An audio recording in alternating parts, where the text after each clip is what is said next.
Hello everyone. In this lecture we are going through some other properties that we have for the Root-Locus in order to be able to draw the Root-Locus sketches for the systems in a correct way. Rule number 5 is regarding the breakaway and break-in points. So breakaway and break-in points. Sometimes in our Root-Locus sketches, the branches that we have, they might need to break away from the real axis. Let me give you an example, okay? Let's start with a simple example. Let's say that we have two poles over here and there. We want to draw the Root-Locus. The part of the real axis that belongs to the Root-Locus is this segment for the positive locus. I'm going to draw the positive locus. One branch will originate from the pole at this point and the other branch will originate from the pole at this point. They will move towards each other and at some point they will meet, okay? When they meet, afterwards they need to kind of depart the real axis. So one will go out in this way and the other one will go out in this way. So keep in mind that for this system we will have also two asymptotes, so the branches will move towards their asymptotes. They will approach the infinity. But I just want to show you that we will have the point of departure. Okay, so this is called as the point of departure. And we are interested in finding that point of departure because it will help us to draw the Root-Locus in a correct way. On the other hand, sometimes we have point of arrival. Okay, how we can let me give you an example to show how the point of arrival could be. Indeed, we have the one example over there. I will redraw it. So we have two poles here and there, and we have two zeros. Or to make it different than what we have there, I will use only 1 0. So we have two poles at, let's say, -1, -2, a 0 at -5. The parts of the real axis that belong to this system for the positive locus will be these segments. One branch will originate from the pole at -1, the other branch will originate from the pole at -2. They will move towards each other. At some point, which is the breakaway point, they will meet. They will depart. You can see that over here they departed. And then since the segment of the real axis between -infinity and -5 belongs to our positive locus, we need to have the branches breaking into our real axis, and then one branch will move towards -5, one branch will go towards -infinity. So let's say that will be the, so this is not that very precise, but the idea is there, yeah? We will call this as the break-in point. Break-in point and breakaway points will help us to draw our Root-Locus, let's say, more precisely. So I hope you have the idea of why the break-in and breakaway points will exist. In order to find out the break-in and breakaway points, we need to examine this equation over here. So n of s times d prime of s minus n prime of s times d of s equal to 0. N prime and d prime over here are the derivatives with respect to the s. Okay, so we derive d and we derive n with respect to s and then plug them into this formula, and then if you get some real values for s, those will be our break-in and breakaway points. Whether the obtained point is a break-in or breakaway point would depend on which part of the real axis it is located, and we also determine whether it belongs to our positive locus or negative locus. We will go through examples in which this will become clear for you.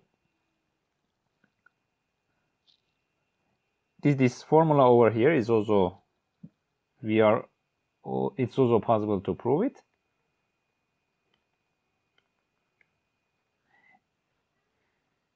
You just need to keep in mind that at the breakaway points and break-in points, the value that we have for rho, let's say for the breakaway point over here, let me just zoom a little bit.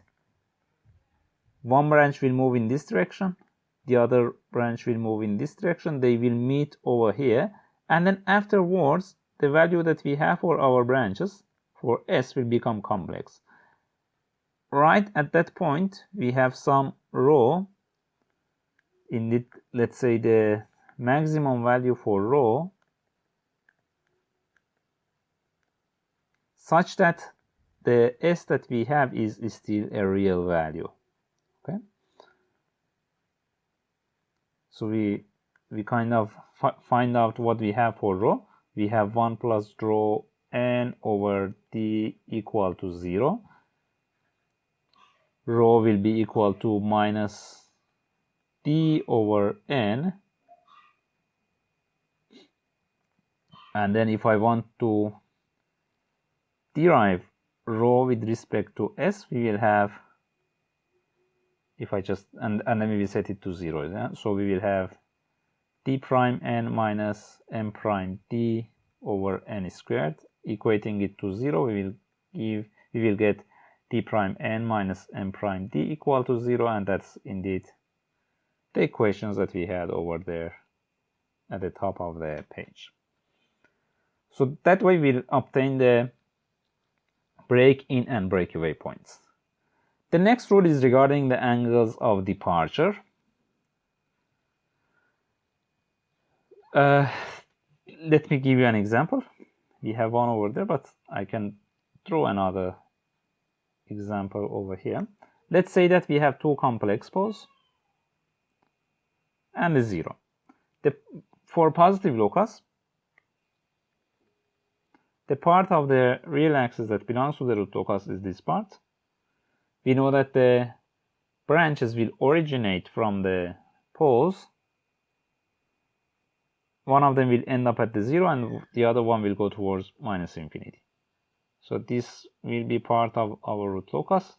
One will go towards the 0, the other one will go towards the minus infinity. There will be a break-in point, and then we will have branches originating from the poles and breaking into the real axis at this point. The angle at which the specific branch leaves the pole is called the angle of departure, or we call it as alpha dip. Okay, so that's the angle of departure that we have there, alpha departure. It might be any value depending on the system. We might have it that way, or we may have it this way for another system, let's say. So finding the angle of departure again will help us to draw the root locus in a precise way. How can we find the angle of departure?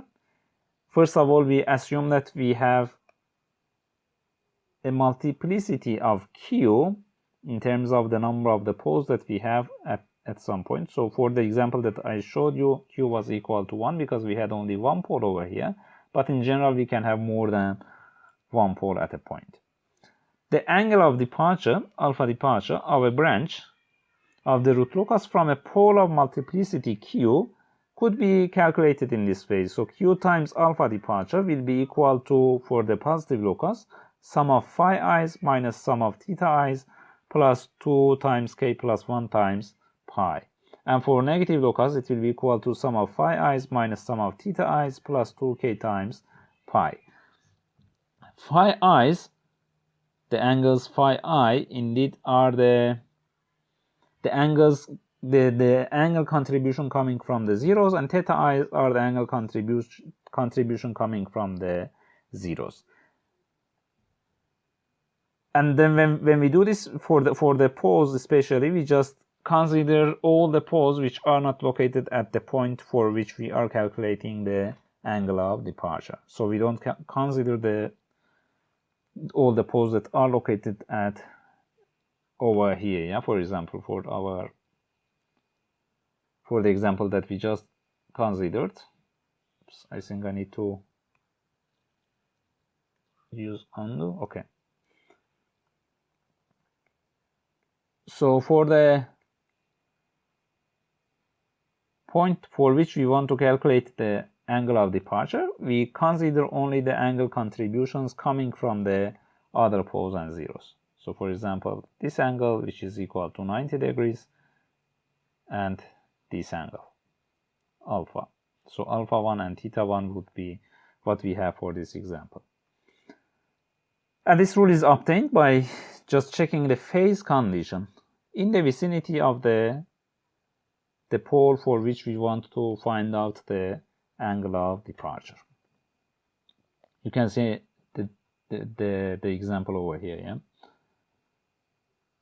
So theta 2 is given here. We have theta 1. There's a pole at the origin. We have the phi 1, and then we just apply the plug indeed the angles that we have found over here into the formula that we have, and then the departure angle will be obtained. In this case, Q is also equal to 1 because we have only a single pole at this point. On the other hand, we have the angle of arrival. So sometimes branches will arrive at the zeros. Let me give you an example. We don't have any here. So this will be the example that I want to show you. So we have two poles over here and two zeros there. For the positive locus, none of the real axes indeed belongs to our root locus. We know that the branches will originate from the poles with some angle of departure, so we need to obtain the alpha departure, and both of them they will end up at the zeros. So we will have some situation like this. But the angle with which the branches arrive at the zeros is called as the angle of arrival. So beta arrival. Beta arrival could be calculated using the formulas that are shown here. We assume that the multiplicity of the zeros is equal to Q. For the example that we have here, Q is equal to 2 because we have two zeros over there.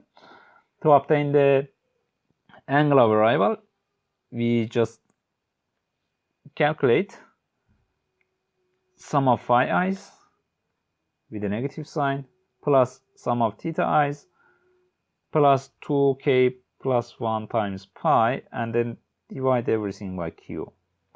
And K will be starting from 0, it will go up to Q minus 1. That's what we have for the positive locus. For the negative locus, we will have minus sum of phi i's plus sum of theta i's plus 2k times pi. And again, K starts from 0 and it goes up to Q minus 1. Again, these two formulas are just obtained by applying the phase condition in the vicinity of the 0 for which we want to find out the angle of arrival. So these are not something quite special. Yeah? You just apply the phase condition. I would say you don't even need to memorize these equations that we have for the angle of arrival and angle of departure. You can apply the original phase condition, but keeping them in mind would make it easier for you to find out the values and then draw the root locus. Alright, so those are the rules that we have for drawing the root locus. Here we have some notes.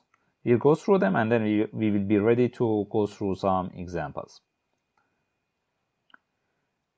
The first note is that when we know that a point S equal to S bar is on the root locus, meaning that S equal to S bar satisfies phase condition, phase or angle condition, then if we want to find out the associated gain or Kp, We just need to use the amplitude condition or magnitude condition. So again, remember that the phase condition and magnitude condition are the two basic conditions that we have for the root locus. This is the amplitude or magnitude condition, amplitude of n over d at s bar. So this is the point which we know belongs to our root locus. It's equal to 1 over amplitude of rho bar in this case, and then we can find out the value for rho bar. We will get two values because we know the amplitude, but it might be minus something or plus something.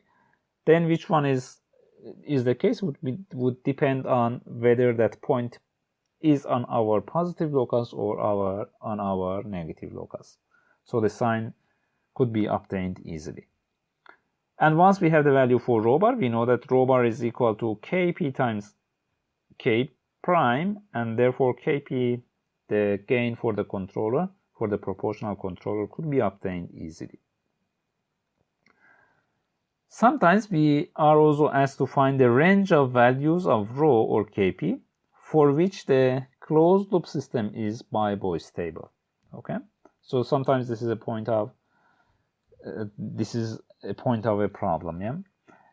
Then we can apply the Ross criterion to our system and find the values of rho for which the first column of the Ross table associated to d plus rho n of s all have the positive values. So in that case, we will determine the range of values for the rho. Otherwise, we can refer to the root locus, to the positive locus and the negative locus drawings, sketches, and then directly on the root locus, we can say that for these values of rho, our system is stable, and for the other values, it is not stable. Let me show you an example. So this is what we have for the positive locus, and for the same system, this is the negative locus drawing. Okay, so this is for positive locus, negative locus. Obviously, by looking at this, we can see that for any value of rho bigger than or equal to 0, our system is stable because all the poles are on the left-hand side. But then for the negative locus, we see that for some values of rho, our system is stable, but then we will have one pole on the right half plane. So this will be a critical point for us. We can find out the value of rho over here. If we have the poles at -1 and -2, finding the value over here is quite straightforward. You just need to apply n over d equal to 1 over rho. For n, we don't have any 0, so we'll have 1. For d, we have 1 times 2, the distance from the poles to this point. Here we have 1, we have 2, so 1 times 2, which is equal to amplitude of 1 over rho. Therefore, amplitude of rho will be equal to 2, and since we are on the negative locus, rho will be equal to -2. Then we can say that for rho between 0 and -2, we will have a stable system, and for rho is smaller than -2, we will have unstable system. Okay, so this is how we can determine the range of the values for which the system is stable, and we already know that for rho bigger than 0, we will have a stable system. We'll have more examples on which we will analyze the stability of the system based on the value of the rho or Kp later, and over there it will become more clear for you. Alright, so that's it for this video. Starting the next video, we will go through some examples, drawing the root locus examples to obtain more experience in drawing the root locus. Thank you for watching, and see you in the next video.